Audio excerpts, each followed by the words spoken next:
Bismillahirrahmanirrahim. Assalamualaikum warahmatullahi wabarakatuh. Alhamdulillahirabbil alamin. An'amana bi ni'mati bil iman wal islam. Asyhadu alla ilaha illallah wahdahu la syarikalah wa asyhadu anna Muhammadan abduhu wa rasuluh. Allahumma shalli wa sallim wa barik ala sayyidina Muhammadin wa ala ali sayyidina Muhammad wa ba'du. Anak-anakku yang dirahmati Allah Subhanahu wa taala, bagaimana kabar kamu sekalian? Mudah-mudahan tetap ceria, semangat menuntut ilmu walaupun masih dalam kondisi pandemi COVID-19 ini.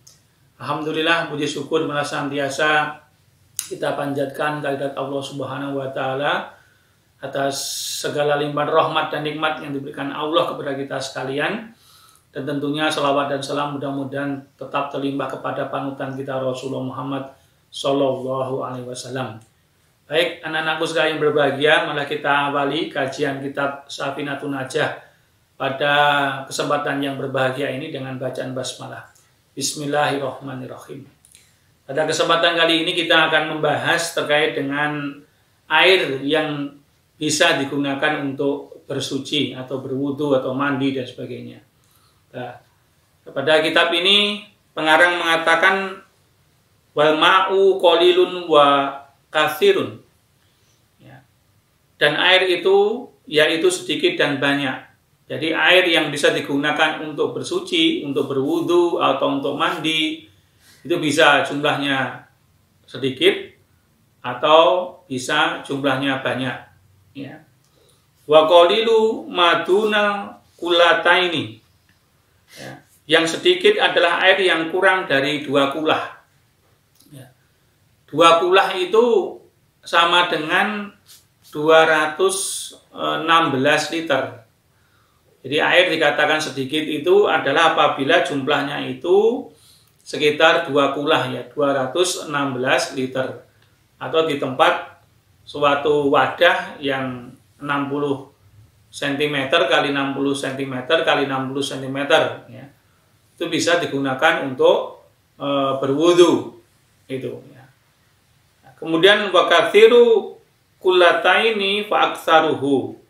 Dan yang dikatakan air yang banyak itu adalah air yang jumlahnya lebih dari 2 kulah.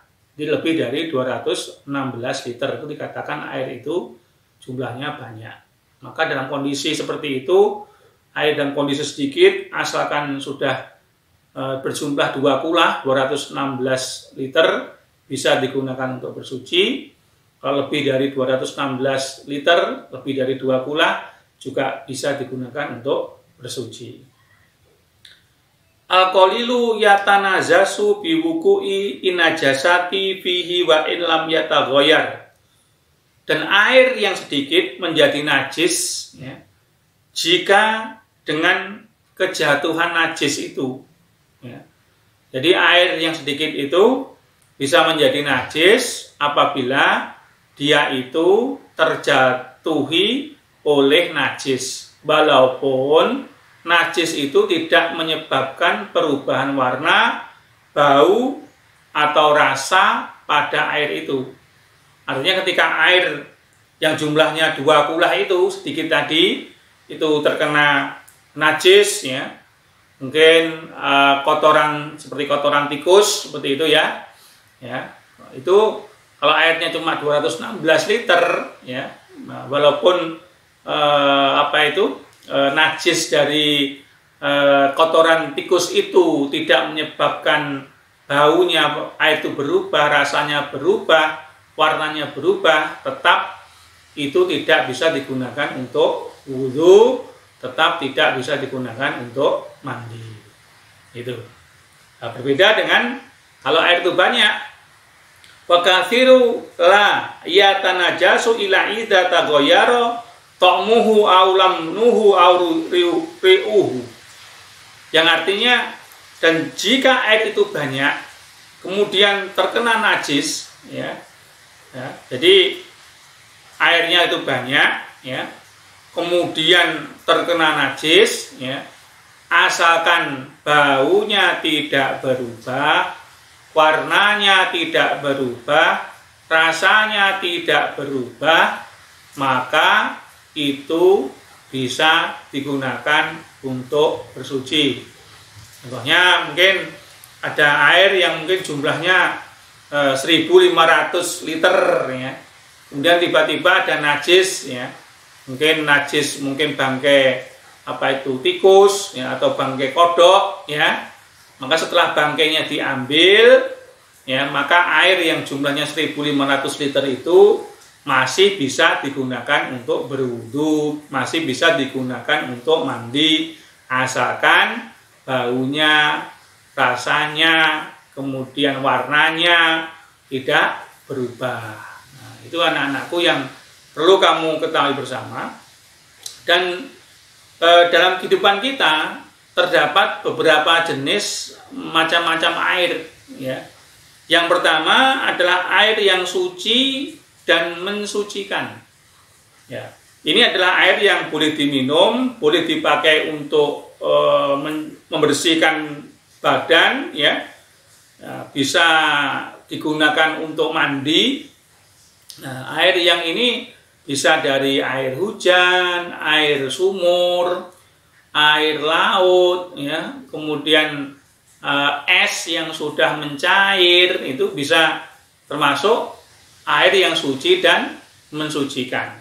Dalam Al-Quran surat Al-Anfal ayat 11, Allah Subhanahu wa Ta'ala berfirman yang artinya, dan Allah menurunkan kepadamu hujan dari langit untuk mensucikan kamu dengan hujan itu.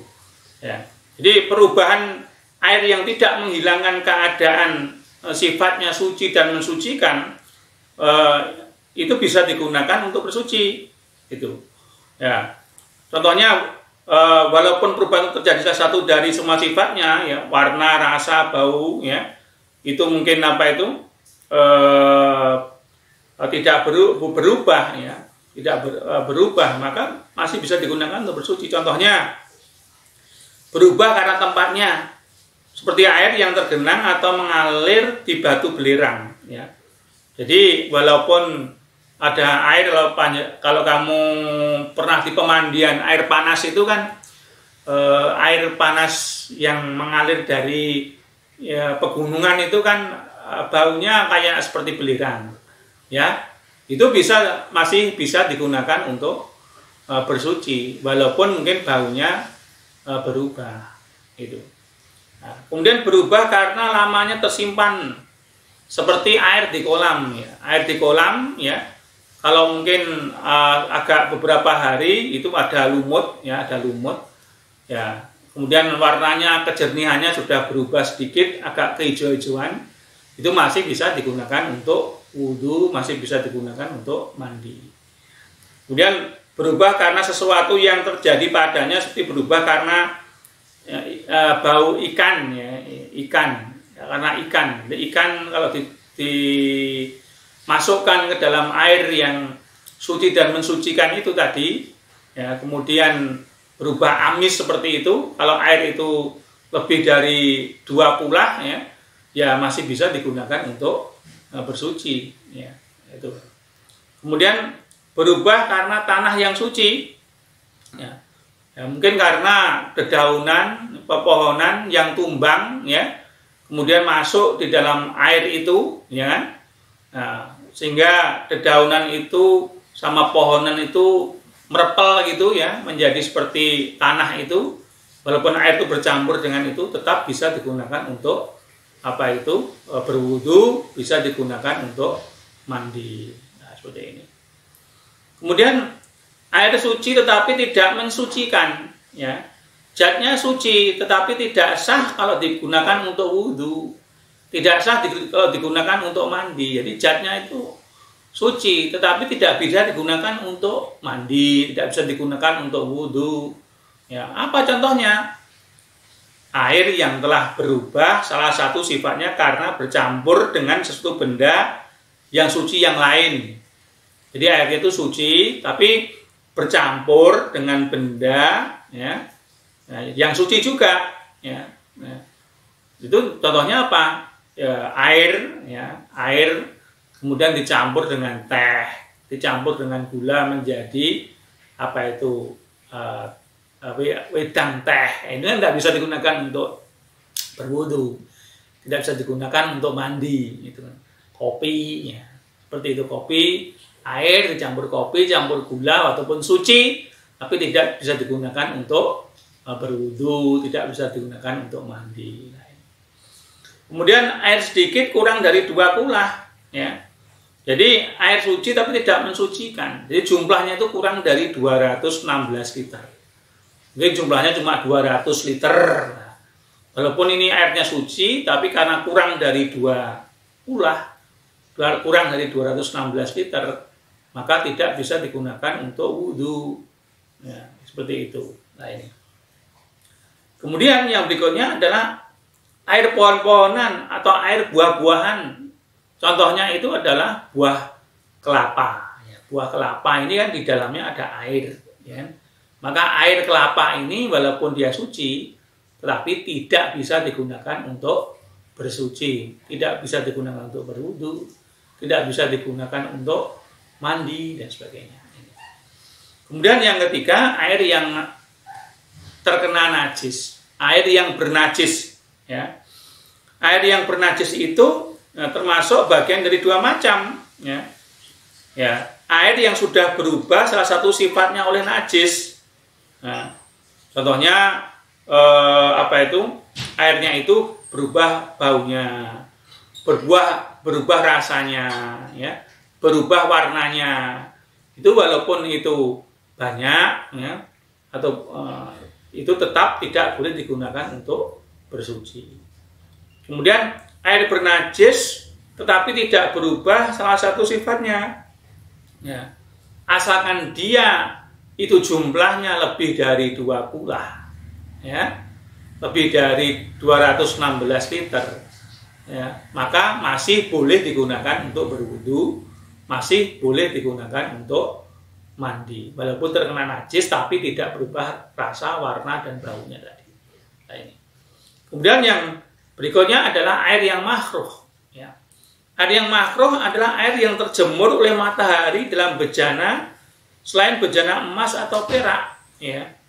Karena air ini sungguhnya tidak sehat untuk kesehatan badan.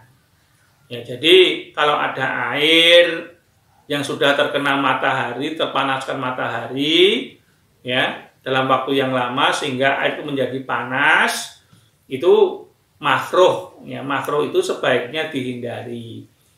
Karena apabila digunakan, air itu bisa digunakan untuk berwudu, bisa digunakan untuk mandi, tetapi air itu tidak sehat untuk badan kita. Sebaiknya dihindari. Nah, ini yang perlu kita ketahui bersama. Nah, ini. Kemudian setelah kita membahas wudu, ya, kemudian kita juga mengetahui macam-macam air tadi, ya, maka pembahasan berikutnya adalah mandi wajib, ya, mandi wajib, ya. Di sini diterangkan, ya, ya, mujibatul ghusli sitatun, segala yang mewajibkan mandi itu ada 6. Jadi mandi wajib itu adalah mandi yang disebabkan karena suatu perbuatan. Dalam pengarang buku ini mengatakan bahwa orang itu diwajibkan untuk melakukan mandi kalau dia melakukan 6 perbuatan ini. Ya. Apa itu? Ilajul, ya. Ilajul hasafah fil farji. Memasukkan hasafah pada farji. Ya. Ya, jadi hasafah itu kan semacam persetubuhan, ya, antara suami istri, ya, ini. Ya. Kemudian wakuruju mani atau keluar mani, ya, seorang laki-laki yang mimpi basah sudah balik, maka dia wajib untuk melakukan mandi, ya. Kemudian wahaitu, ya, dan haid, orang perempuan yang sudah balik haid, maka setelah haid dia wajib melakukan mandi, ya. Wa wiladatu, dan orang-orang yang wanifasu itu artinya orang-orang yang nifas, jadi orang-orang yang melahirkan, ya, 40 hari setelah melahirkan itu, maka dia wajib melakukan mandi wajib itu. Wa wiladatu, ya, dan orang-orang yang wiladah, ya, wiladah itu artinya orang-orang yang melahirkan, ya, orang-orang yang melahirkan, ya, maka setelah proses melahirkan dan dirinya sehat, maka dia juga diharuskan mandi. Kemudian wal mautu, dan orang-orang yang mati. Artinya orang-orang yang mati, meninggal, itu wajib dimandikan. Ya. Jadi bagi orang Islam itu kalau meninggal itu wajib dimandikan. Itu 6 daripada 6 kewajiban mandi. Kita terangkan satu-satu. Ya. Jadi pertama kali bahwa sesuatu yang menyebabkan kita mandi itu adalah memasukkan hasabah, ya, ke dalam farji, memasukkan alat kelamin laki-laki ke dalam alat kelamin perempuan, atau dalam bahasa Islam itu namanya jima, persetubuhan atau persenggamaan. Ya. Nah, hal ini wajib mandi baik laki-lakinya ataupun perempuannya. Ya. Jadi seperti itu. Ya. Jadi termasuk bila dimasukkan seandainya dalam keadaan tidak sadar, ya, seorang laki-laki itu memasukkan alat kelaminnya ke dubur istrinya, ya, walaupun tidak di farji, ya, di alat kelaminnya wanitanya, istrinya, tapi di duburnya, tetap dia wajib melakukan mandi, gitu. Walaupun pada waktu itu tidak sampai koitus, ya, tidak sampai keluarnya sperma, ya. Walaupun tidak sampai keluarnya sperma, tapi kalau alat kelamin laki-laki itu sudah masuk ke alat kelamin perempuan, baik itu dia itu sudah klimak atau belum, sudah sampai persetubuhannya selesai dengan keluarnya sperma dari laki-laki, ya. Kalau keluar sperma atau tidak, pokoknya kalau alat kelamin laki-laki masuk kepada alat kelamin seorang wanita, itu hukumnya wajib mandi. Atau bisa juga masuk di duburnya wanita walaupun tidak sengaja, itu juga wajib melakukan mandi besar. Nah, ini. Kemudian yang berikutnya yang perlu kita pahami adalah keluarnya mani. Ya. Keluarnya mani, ya. Ya, jadi baik keluarnya itu dengan sebab bermimpi, dalam keadaan tidur, atau keluar dalam keadaan terjaga, nah, itu harus mandi. Apakah nyunsewu karena mimpi basah, atau seorang laki-laki yang melakukan masturbasi, ya, melakukan onani, ya, pokoknya keluar mani, maka dia wajib mandi besar, ya, seperti itu. Nah, ini. Kemudian yang berikutnya adalah haid, ya, darah perempuan, ya.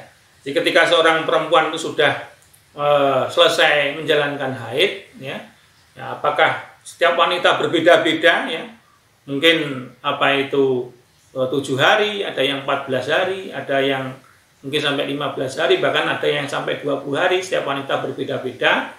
Tapi kalau darah haid itu, ya, dikenal itu merupakan darah haid, ya, bukan darah yang lain, ya, bukan darah penyakit, ya, maka dia wajib mandi juga selesai dia haid.